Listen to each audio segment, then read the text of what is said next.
until I told her earlier this year. So why am I here? I'm here because I forgot the first rule of being in the military. I volunteer. Susan was communicating with Joe about being on the immigration panel. And I said, oh, Susan, I know this piece by Andy Griffith. And she goes, sure, well, you're going to do it. I'll have you do it for me. You got to follow me after I get a standing ovation. Great! But anyway, so what happened?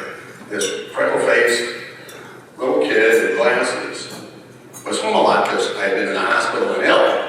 And my parents had an album called Comedy Caravan. Does anybody here have any idea what I'm talking about? Okay.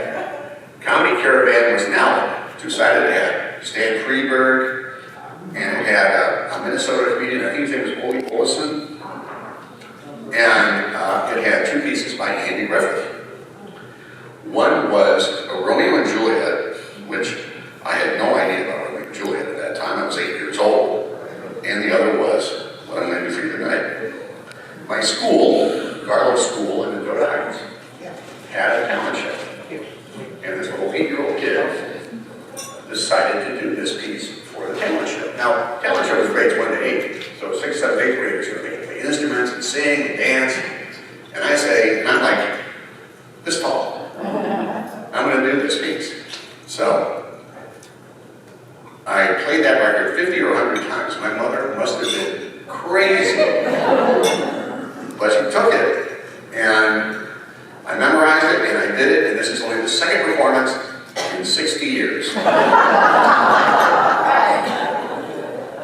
So friends, here we go. Well, friends, it was about last October, I believe it was. We was going to hold a tent service off at this college town. And we got there about dinner time on Saturday. And there were ones of us thought we ought to get ourselves something to eat before we set up the tents. So after I got off the truck, I followed this bunch of people to this small, bitty patch of woods there until we come upon a big sign that says, get something to eat. Sure. And I got myself 2 hot dogs and a big orange drink. And before I could eat every mouthful of that food, this whole raft of people came up around me, up line, to where I couldn't eat nothing, and I dropped my big orange drink. I did it. And there was nothing I could do when they commenced to move, but move with me. And so we commenced to go through all these kind of doors and dates and I don't know what all. And I look up over one of them and it says, North Gate. And pretty soon we come up upon a young boy and he says, ticket please. And I says, friend, I don't have a ticket. I don't even know where it is that I'm going. And he says, get out as quick as you can. And I says, I'll do it. I'll turn right around the first chance. So we keep on going on through there, and pretty soon it seems everybody got to where it was that they was going. Because they partied. They partied and I could see pretty good. I could. And what I seen was 2 rafts full of people sitting on either side of this pretty little green cow pasture down there.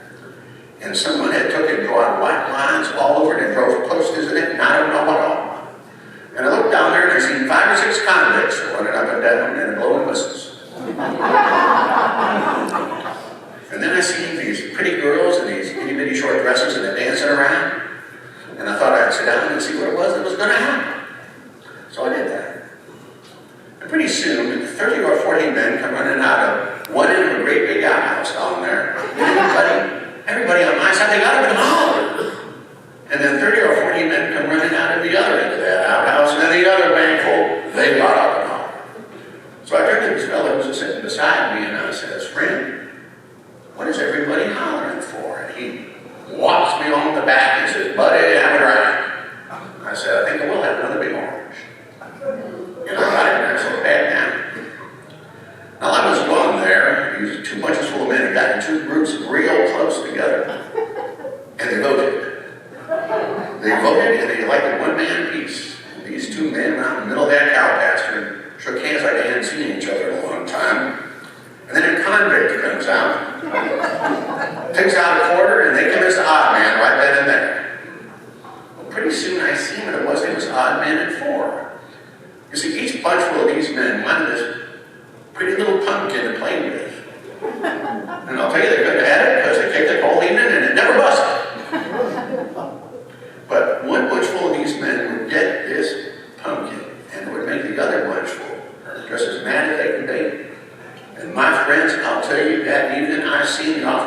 I've ever seen in my life. I did. They would run at one another and kick one another and throw one another down and stomp on one another and grind their feet in one another and I don't know what all. And as soon as one of them would get hurt, they'd tow him off and run another on. Well, this went on as long as I was watching. And then the young boy, the one who was at ticket plates, he comes up to me and he says, "Friend, you're going to have to leave because it is that you don't have a ticket." So I said, "All right." And I got up and left.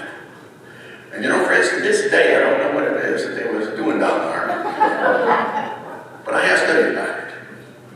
And it appears to be some kind of a contest to see which bunchful of those men could take that pumpkin from one end of that cow pasture to the other without either getting knocked down or stepping in something.